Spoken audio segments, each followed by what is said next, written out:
तो इस वक्त की ये बड़ी खबर है, हिमाचल प्रदेश में एक बार फिर से बीजेपी की सरकार बन रही है।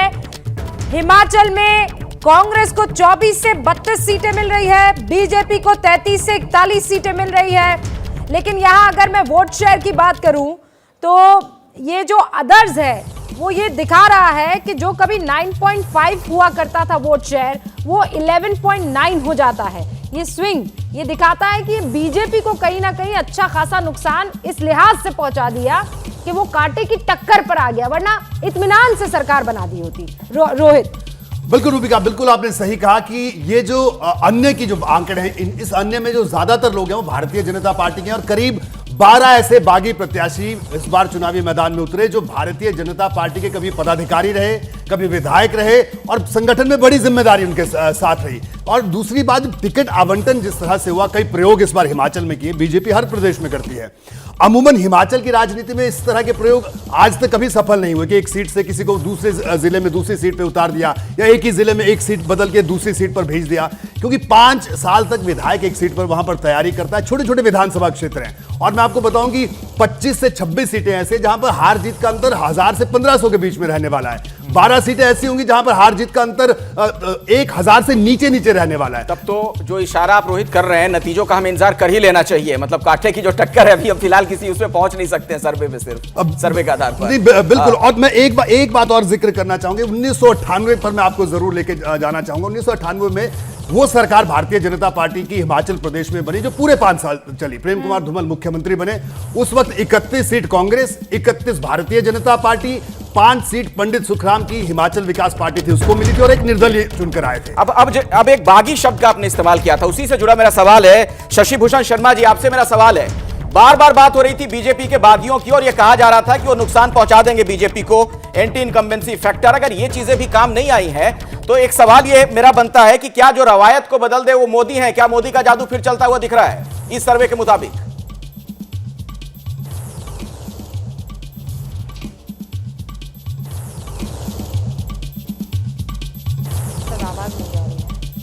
सर्वे के मुताबिक तो बिल्कुल जैसा आप दिखा रहे हैं उसमें लगता है, लेकिन जो ग्राउंड रियलिटीज हमने देखी हैं और जो हिमाचल प्रदेश में 70-72 से मैं चुनावों को देखता आ रहा हूँ, मुझे तो लगता है कि राज बदल सकता है। मामला बिल्कुल कड़ा बेशक है, लेकिन मुझे कहीं ना कहीं लगता है कि जिस तरह का परसेप्शन लोगों में बना हुआ था और जिस तरह से सरकार और मुख्यमंत्री को लेकर चीजें नाराजगी थी, मोदी के खिलाफ कोई ऐसी बात नहीं थी, ये बात स्पष्ट है। प्रधानमंत्री के खिलाफ कुछ नहीं था, लेकिन सरकार को लेकर लोगों के मन में गुस्सा भी था, महंगाई भी एक मुद्दा रहा, सरकार की परफॉर्मेंस भी मुद्दा रहा। उससे मुझे लगता है कि मुकाबला कड़ा हो गया है और जैसे सर्वे बता रहे हैं उसमें बेशक बीजेपी को आप थोड़ी बढ़त दिखा रहे हैं, लेकिन फिर भी मुझे लगता है कि जो ये इंडिपेंडेंट्स खड़े हुए हैं ज्यादातर बागी बीजेपी से ही हैं, तो वो अगर खेल तो बीजेपी का ही बिगाड़ेंगे ना। अगर 1-2 जीत भी जाएंगे, लेकिन कुल मिला के खेल वो बीजेपी का ही बिगाड़ेंगे, ऐसा हमें जमीन पर लगता है। के शर्मा जी, आप तो वहां पर मौजूद थे, कई दिनों तक डेरा आपने वहां पर जमाया हुआ था। यहाँ पर रिवाज नहीं, हमारा सर्वे भले ही इशारा कर रहा है, लेकिन वहां जो ग्राउंड पर मौजूद पत्रकार है वो अभी भी कह रहे हैं कांटे की टक्कर, और हो सकता है राज जो है वो बदल जाए और वो कोई और नहीं, आप ही के पुराने साथी हैं जो माहौल खराब करेंगे। नहीं रूबिका जी, देखिए, सबको अपनी बात रखने का हक है, वो भी अपनी उसके अनुसार रख रहे हैं, पॉलिटिकल एनालिसिस है, मैं उनका सम्मान करता हूं। लेकिन जमीनी सच्चाई को जितना हमने वहां पर देखा है और जिस ढंग से वहां पर स्थिति थी, इससे मैं कह सकता हूं, इसका एक मैं छोटा सा आपको तर्क भी देता हूं। जो अभी चुनाव आयोग का जो रिपोर्ट आया है, जो वोटिंग परसेंटेज है, उस वोटिंग परसेंटेज में जाकर देखें तो ये दिखलाता है उसमें कि महिलाओं की पोलिंग पुरुषों की पोलिंग की अपेक्षा 4.4% ज़्यादा है और लगभग 17 से 18 सीटें ऐसी हैं जहां पर ये पोलिंग जो है 5000 से 8500 वोट ज़्यादा है। तो जो अभी रोहित जी कह रहे थे जो बात कि वहां पर 1500, 1000, 2000 की मार्जिन से हार जीत होता है, बिल्कुल होता है पहाड़ी राज्यों में। और आप वहां जो महिलाओं की जो पोलिंग देख रहे हैं और जिस ढंग से, मैं इस बात तो कह रहा हूं कि महिलाओं की पोलिंग हमारे प्रति क्यों है, इसको भी मैं आपको बता दूं क्योंकि हमारी जितनी भी वहां डबल इंजन की सरकार जो चली उसके जितनी योजनाएं हैं, चाहे आप उसमें निःशुल्क सिलेंडर हो, घर घर बिजली हो, नल से जल हो, शौचालय हो, ऐसी तमाम योजनाएं सब महिला का आपको फायदा मिला कि नहीं सर? बस बहुत ज्यादा इंतजार नहीं करना है। आप महिला वोटर, वो कह रहे हैं कि हमें बचाएंगी महिला वोटर, लेकिन सर ज्यादा लाभ देने आप कह रहे हैं कि आपको बचाएगी महिला वोटर, लेकिन यहाँ पर जो आपसे रूठे उम्मीदवार है ना, वो ये खेला पूरा बिगाड़ देंगे। ये 4% आप खुश जरूर हो ऐसा है ना कि जब अपने जब रूठ जाते हैं, बागी हो जाते हैं, ज्यादा नुकसान पहुंचा देते हैं कई बार। अदिति टंडन मेरे साथ जुड़ गई हैं, सीनियर जर्नलिस्ट हैं। अदिति टंडन जी, अगर यही सर्वे नतीजों में कन्वर्ट हो जाता है, बदल जाता है, नतीजे भी इसी तरीके के होते हैं, तो क्या मानेंगी आप? क्या ये मोदी फैक्टर काम कर गया या लोकल लीडरशिप को इसका क्रेडिट देंगे आप?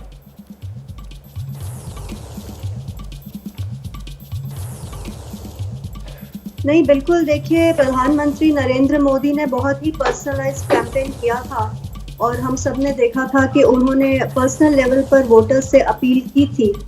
पिछले जो 3-4 दिन कैंपेन के थे उसमें बहुत इंटेंसिव कैनवसिंग प्रधानमंत्री ने पर्सनली लीड की थी। और आपको याद होगा कि एक संदेश उन्होंने हिमाचल प्रदेश के लोगों के नाम दिया था। जो संदेश बूथ वर्कर्स जो थे पार्टी के, उन्होंने उस संदेश को घर घर जाकर पहुंचाया। इनफैक्ट बीजेपी ने बहुत से बूथ वर्कर्स उतार रखे थे जमीन पर, और लास्ट के जो डोर टू डोर मीटिंग इन्होंने की, जो आखिरी दिन चुनाव के एक दिन पहले भी कर रहे थे, उससे बहुत असर पड़ा। और जैसा कि मैं पहले कुछ पैनलिस्ट को सुन रही थी, जो भाजपा का शुरू से कैंपेन था वो यही था कि महिलाओं को टारगेट करने का एक उनका एम था। आपको याद होगा कि एक स्टैंड अलोन महिलाओं के लिए पूरा मैनिफेस्टो निकाला है। हाँ। ये हिमाचल की हिस्ट्री में पहली बार हुआ कि एक स्टैंड अलोन डेडिकेटेड महिलाओं के लिए निकाला गया। और दूसरा ये भी है कि फर्स्ट टाइम वोटर्स इस बार हिमाचल में रिकॉर्ड रजिस्ट्रेशन हुआ। और हम बाद में ट्रेंड्स को एनालाइज करेंगे। अगर ये ट्रेंड्स, शशि भूषण जी कह रहे हैं कि राज बदलेगा, लगता है कि फर्स्ट सी वोटर कह रहा है रिवाज बदलेगा। अदिति जी, आप कह रही हैं कि रिवाज बदलेगा?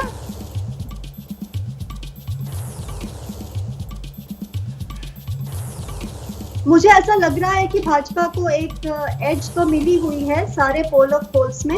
हालांकि हमने जब जमीन पर देखा था तो वो भी हम दिखाएंगे दर्शकों को, जिसका जिक्र आपने अदिति जी कर दिया। यानी तमाम जो पोल्स हुए हैं उसका औसत क्या है, क्योंकि उसे एक बड़ा अनुमान रूबिका मिलता है, ये पता चलता है कि ट्रेंड क्या कहता है। हाँ, मतलब आपको कहीं और जाने की जरूरत नहीं है। वो अगर हाथ में आपके रिमोट कंट्रोल है तो उसे आप साइड में रख लीजिए, क्योंकि जहां जहां आपने जो भी पोल देखा है, अब वो सारा पोल एबीपी न्यूज की स्क्रीन पर दिखने वाला है। तो कहीं जाने की आपको जहमत नहीं करनी है, बस हमारे साथ विनती है कि बने रहिए। हम लौटते हैं जल्दी, देखते रहिए एबीपी न्यूज। जैसे ही घड़ी का काटा दोपहर 2:30 पे आए, बबीता जी का दिल सास बहू साजिश के लिए मचल जाए।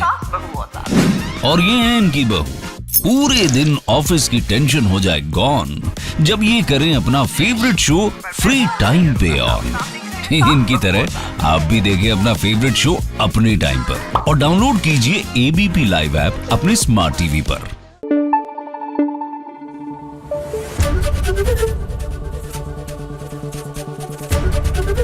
एबीपी न्यूज आपको रखे आगे।